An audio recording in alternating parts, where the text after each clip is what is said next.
There may be snow on the ground at Veritas Vineyards and Winery, but the work goes on, even in sub-freezing temperatures. Workers will prune 66,000 vines this winter to prepare for the next growing season. That's just some of the activity underway during cold weather. Vineyard manager Bill Tonkins says they are planting more grapevines every year, struggling to catch up with huge demand for Virginia wine. A new study says the number of grape-bearing acres in Virginia rose 22% from 2010 to 2015, up to 3,300 acres. But that's still not enough.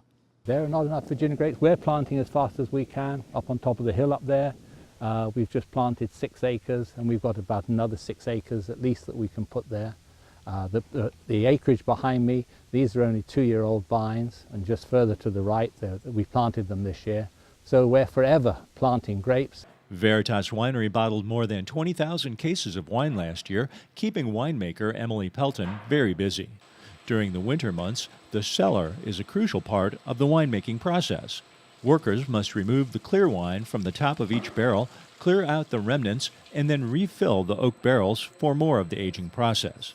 With a master's degree from Virginia Tech, Pelton has a firm foundation in agriculture and uses those skills to make top-quality wine. I have to watch the weather, I have to watch process and think ahead. When I'm coming into a dry year, I have to think about dry winemaking techniques.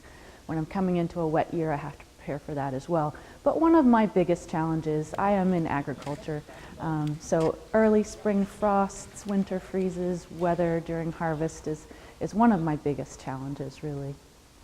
When growing grapes, Tonkins says it's all about the location. The steep hills of the vineyards near Afton Mountain offer protection from the harshest winter and spring temperatures. The Hodson family purchased the former cattle farm in 1999 and planted their first 5 acres as a hobby before realizing it could be a serious business, one that other landowners could take up.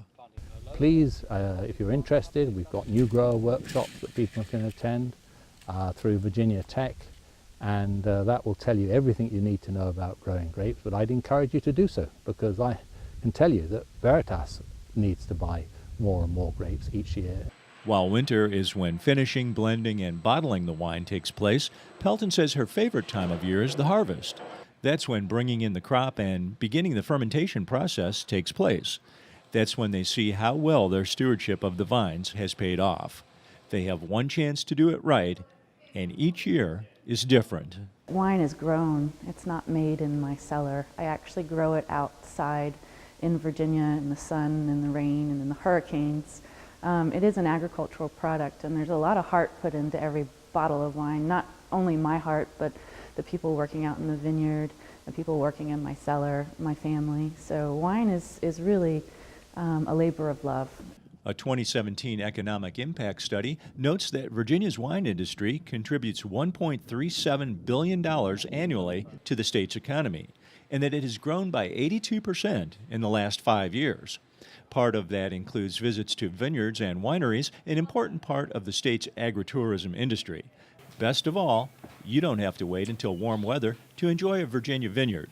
Like many farm wineries, Veritas has a tasting room with a cozy log fireplace ready all winter long. In Nelson County, Virginia, I'm Dave Miller.